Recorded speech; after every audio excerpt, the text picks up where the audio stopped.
Hello, I'm Greg Rutke Mods, and welcome to a special episode where we will be introducing you to my mid-2012 13-inch MacBook Pro, this one right here. And we'll be upgrading this system right here, and it's going to be all done in this video. This system right here is the entry-level MacBook Pro you could buy in mid-2012, and they made this until October 2016. It's one of the longest-lived Macs ever made, model-wise. And this, of course, like I said, is the entry-level one. This is the i5 2.5 gigahertz with 2 cores, 2 threads. And they had a faster one, which was the i7 2.9 gigahertz, which was 2 cores, 4 threads. And this system's going to be very special. This system's going to be a part of a multi-part series where we'll be upgrading this and making this the world's fastest 13-inch mid-2012 non-Retina MacBook Pro. What do I mean by that? Collin Mistr and I have been in talks, and we are going to be putting a 3 gigahertz i7 in this. It's still going to be the 2-core because these can't take 4 cores because of the pinouts for the socket, the BGA socket. But Collin Mistr and I, aka Pt.1, are going to be upgrading this to a 3 gigahertz, aka this is going to be 100 gigahertz faster than any i7 13-inch mid-2012 ever made. And I'm really excited for this. In this episode, we'll be upgrading this from the stock 4 gigs of RAM that it has in it, plus a 80 gig drive, which was from a 1,1 Mac Mini, 2006 Mac Mini. It's a 80 gig drive. It's SATA 1 speeds, extremely painfully slow. It's the only drive I had laying around. If you watch the second episode of me at Jay's house, which you can check on this link right up here, you can watch Jay put this hard drive in with Q-tips. Yeah. So Jay had rebuilt this. This originally was the case, and basically everything in it but the logic board was sold to me by Dylan Cohen. Basically, Dylan had a bunch of these systems, and they none of them booted. But he sent them to Jay to have rebuilt, and you know, we decided on a deal. If Jay could fix them, I'd buy one of them, and Jay would buy one of them, and we'd have some nice MacBook Pros really cheap.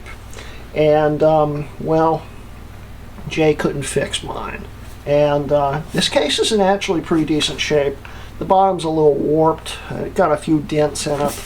There's a dent right here, but it's not too bad looking. And what I did was I talked Dylan down in price a little bit, and we decided I bought it from him, and I then went to SellYourMac.com's I sell iMac parts eBay site.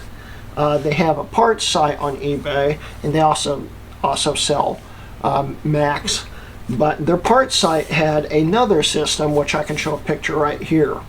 That system had a lot more problems, but the logic board worked. So Jay swapped it out, and if you watch that video, you can watch a time lapse of him rebuilding the system and making it work.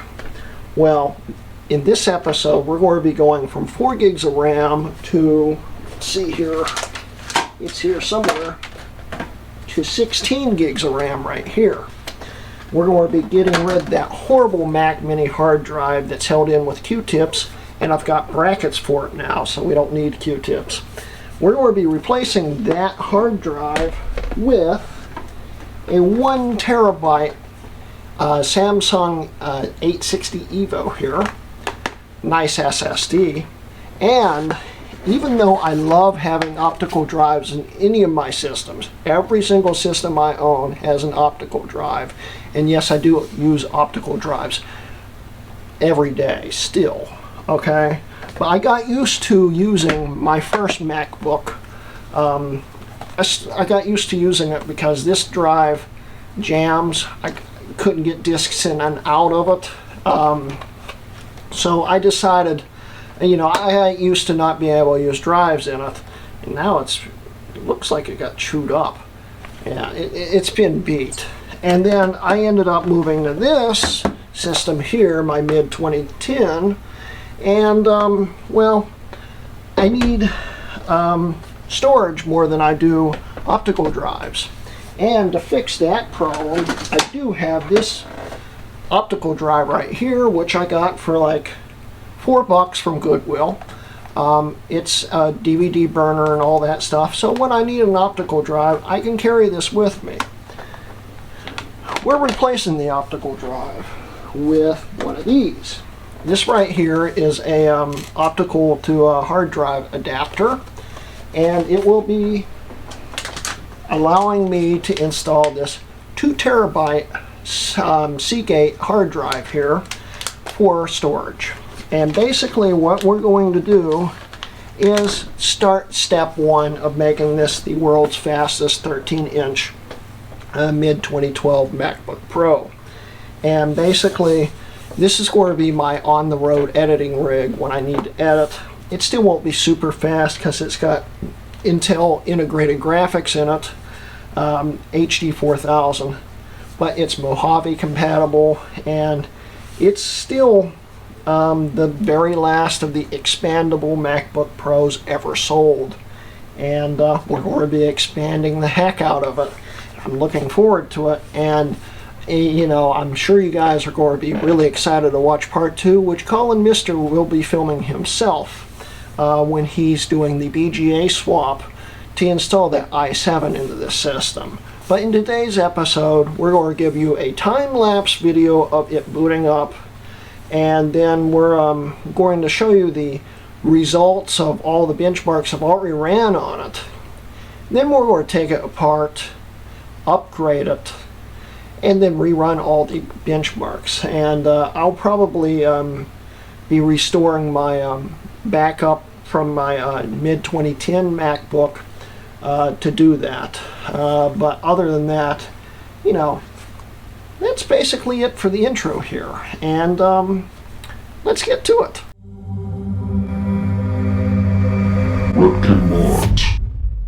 Okay guys, so we're going to first do the time lapse of the startup. And to do the time lapse, we're going to actually be using my first generation iPhone here, running iPhone OS 1.0 to do the stopwatch, because I can't seem to find my iPad anywhere in my house. It's somewhere here. So we're going to be using this because it's the only other device I have right now that I can find that actually has a battery charge, believe it or not. So we'll slide to unlock this real quick. Here we go. So we'll set this over here, if it stands. Can you see that? Yeah. Okay, so we're going to start this up and do the boot up time lapse here. So 1, 2, 3, and go.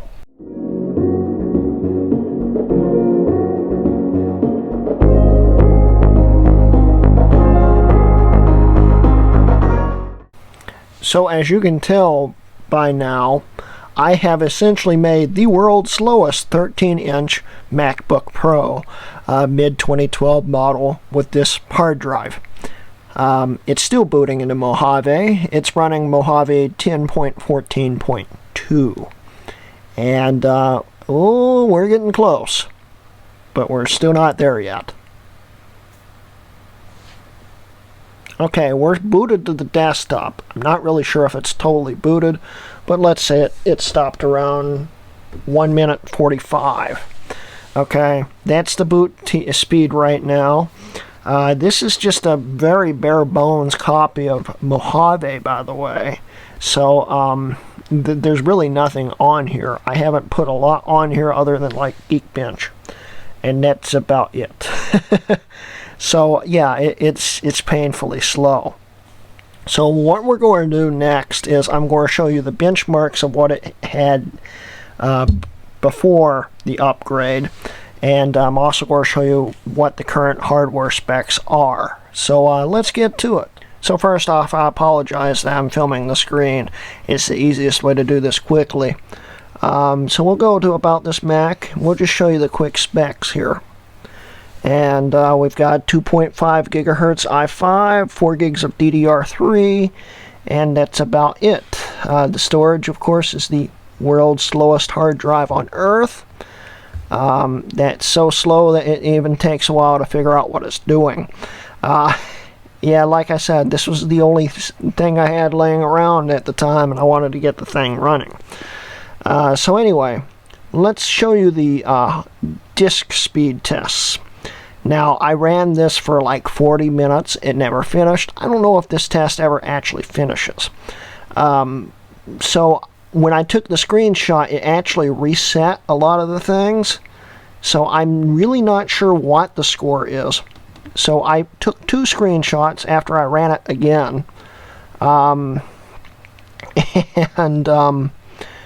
This is actually about the speed it usually runs. But it did peak at about 43 on read at that given time. Needless to say, either way, that's so slow, it's sad. And as we can see, it's a joke.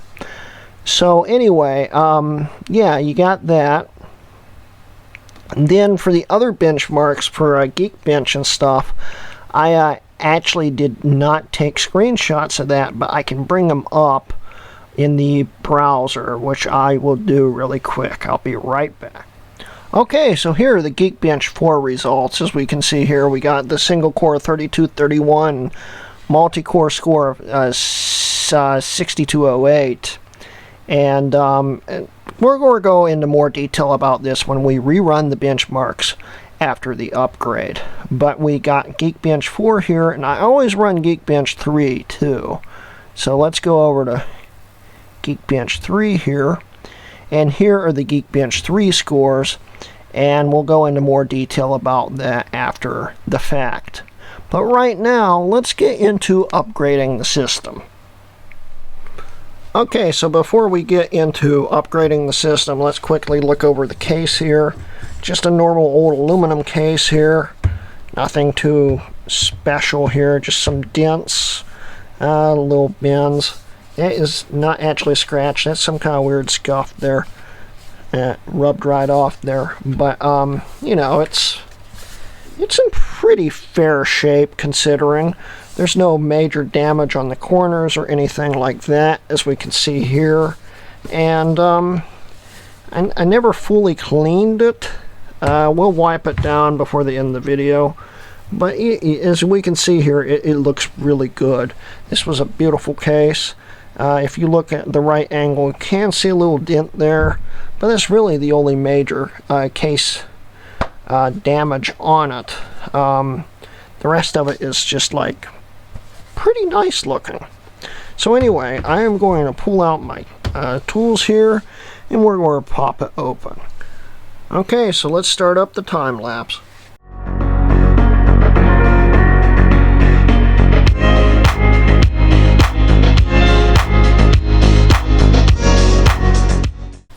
And here we are on the inside, and as we can see J. Vrai's handiwork here, and the world's slowest hard drive, and the old RAM that we're going to be upgrading, and the optical drive which we are going to be removing. So, you know, let's start lining up the parts here.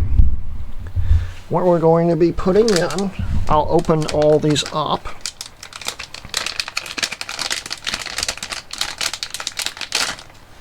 We've got this 2 terabyte hard drive, which will be going right here. We've got my 860 Evo here, which, as we can see here, which will be going right here. the hard drive caddy here.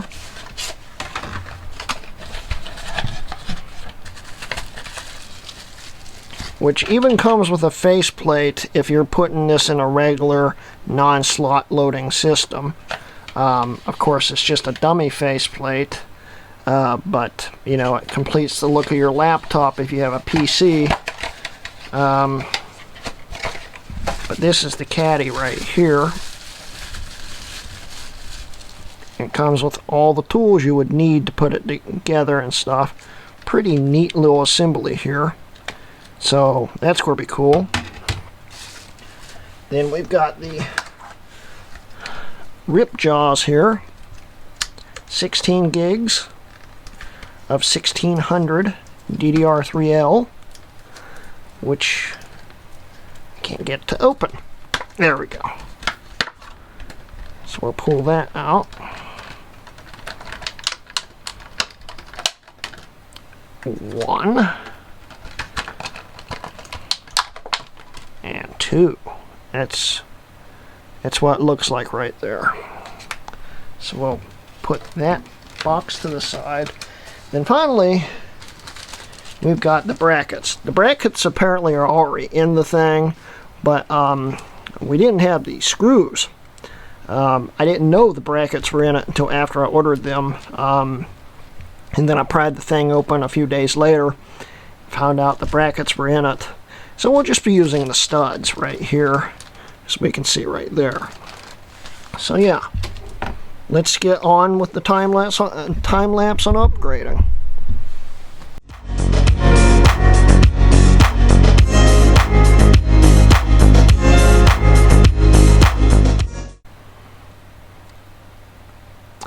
There's Jay's handiwork.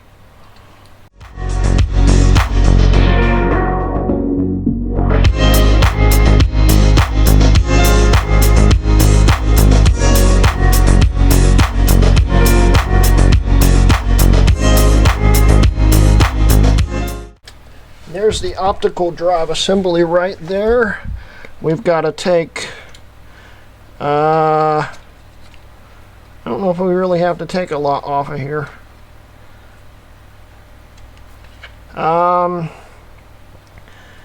It looks like we'll be able to take one bracket out. This one right here. The rest of it looks like it might be attached to the drive itself.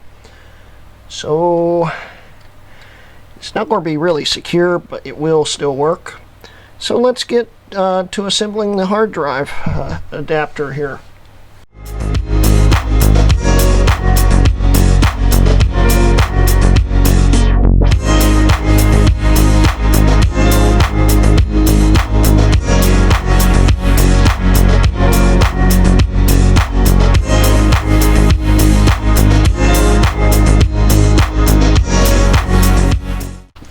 This part's a little hard to film on camera.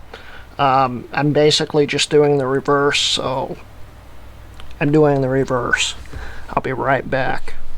Okay, so once everything's screwed in and taped down, basically, it's pretty good. Okay, so the last thing we've got to do is the RAM here. So the only thing we got to do is lift these corners here. RAM pops up. Just like that. And we just slot in the new ones.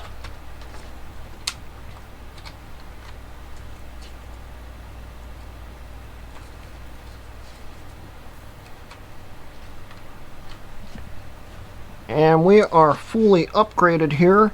Everything is installed, as we can see here. This is what it looks like now. No more optical drive here. Got a 2 terabyte drive right here, 1 terabyte drive right here, and 16 gigs of DDR3, 1600, and it's a DDR3L, so it's the low voltage model version. And it is ready to get the bottom put back on, and when you see this next, it will be running. So here we go. Alright, so we currently have the system booting up on the old world's slowest hard drive, externally of course, and it's currently booting up. And once it's finished booting up, we're going just to do this to see if everything's working. We're going to see if everything's working. So it's taking its sweet time, and I'll be back. Okay, so far this is a good sign. It's seen that there's some drives it can't read, which is a good thing. We'll hit initialize. It should bring up disk utility. Let's see if we have both drives. Here's the 2 terabyte, and here's the Samsung 1 terabyte. It seems to have worked. So let's go to About This Mac. And we do have 16 gigs of DDR3. Do the system report.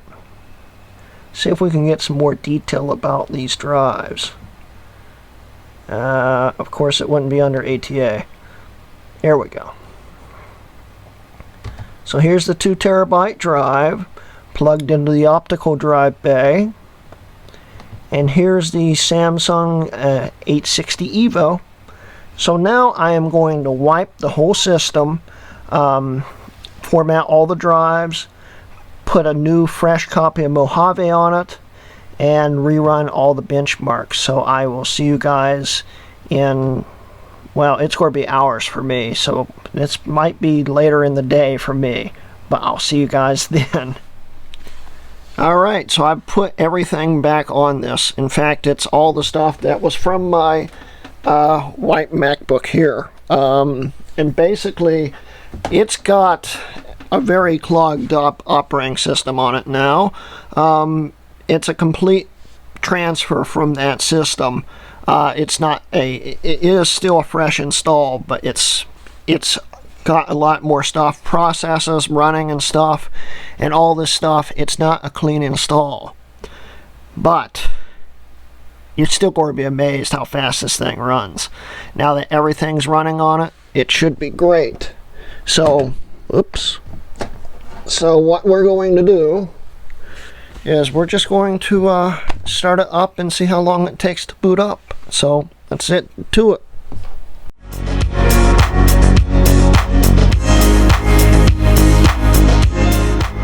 And we're almost booted up. It got to the desktop by about 30 seconds, and the last processes are loading right now. It cut literally a minute off the boot time basically, and it's totally booted up.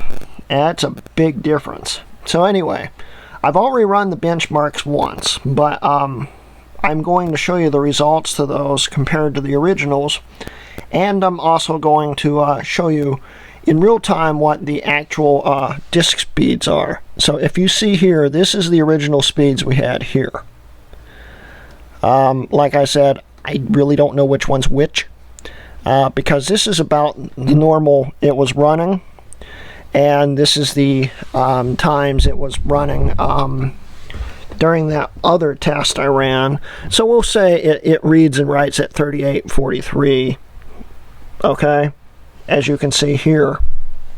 But let's get you guys in here a little better. We're going to show you that it is night and day now. It's incredible how much faster this thing is. And zoom that in. Okay, so we're going to open up Blackmagic's disk speed right here. And I don't know if this is set on which drive it is set on. Let's see here. Okay, it's set on the main drive. We're just going to run it. And then we're going to actually run the 2 terabyte drive too, because that's even faster than the drive that was originally in this. So let's start.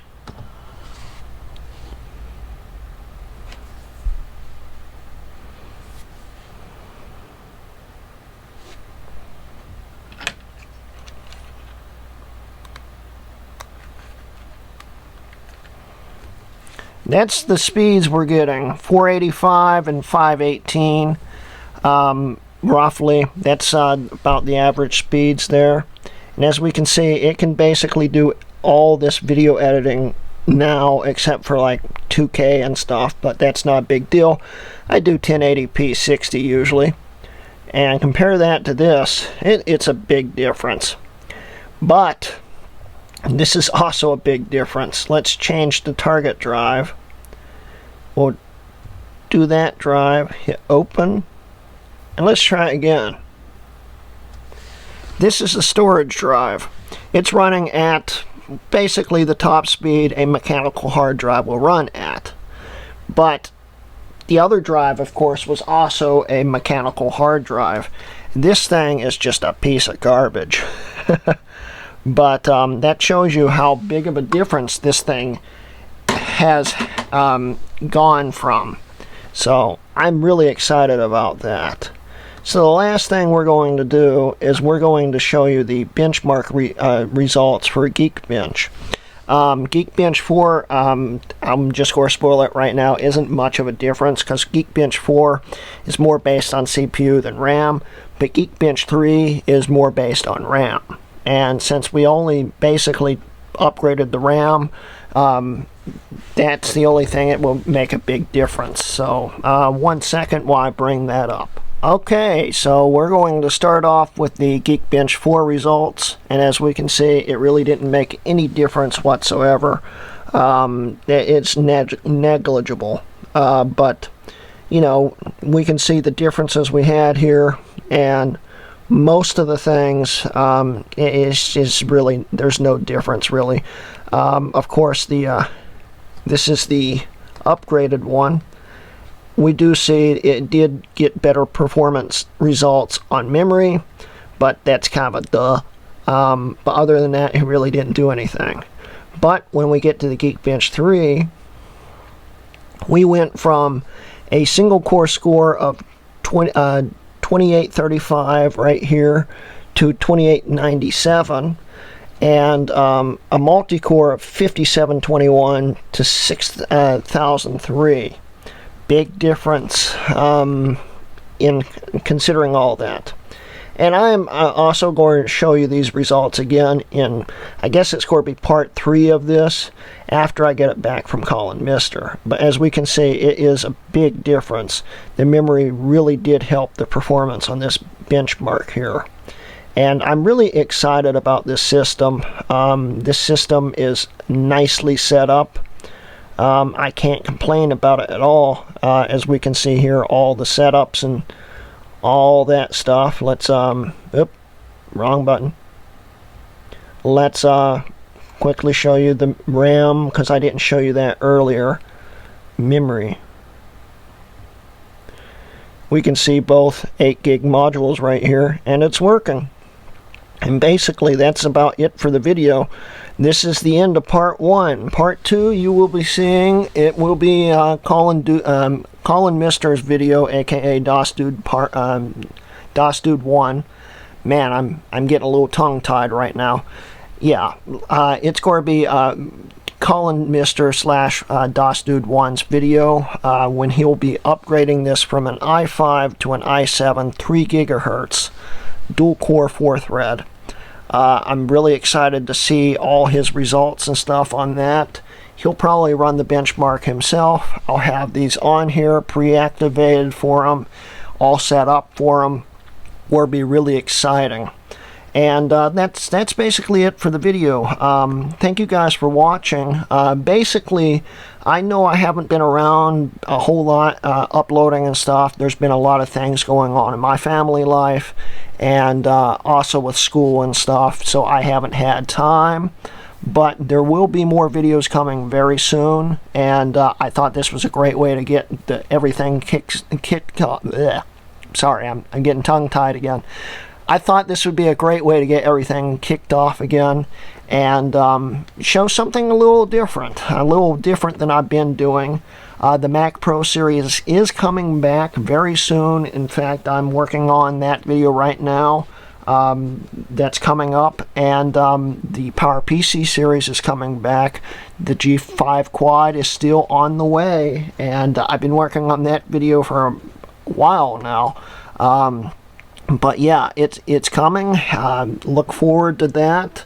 And thank you guys for your continued support. We're getting close to, I think, 2,900 people now. So 2,900 subs. I'm really excited for that. Thank you so much for your continued support. And anyway, don't forget, guys, I am now sponsored by SellYourMac.com. If you go to this link right down here, SellYourMac.com/RutGameMods, check that out. It helped me a lot if you'd sell something to them. And of course, they have other things like I sell iMac, and I sell iMac parts. They're eBay listing, so you could buy Macs from them too. Of course, that won't help me. But you can check that out too if you want a cheap Mac. It's a great place to get it. They have a nice warranty and stuff with it. And, you know, it helped me out. Anyway, also don't forget, I do now have a Patreon. So if you want to support me there, I'll have a link in the description and also at the end of the video. And also special thanks to Noah, aka Athlon, for my outro music, and he is actually going to be working on my intro. We're going to be redoing the intro very soon. He's going to be doing the sound for that, so thank you, Noah. Anyway, so it's a pretty long ending here, but I wanted to get all that out there. Anyway, once again, thank you guys for watching, and this has been a RutGameMods video.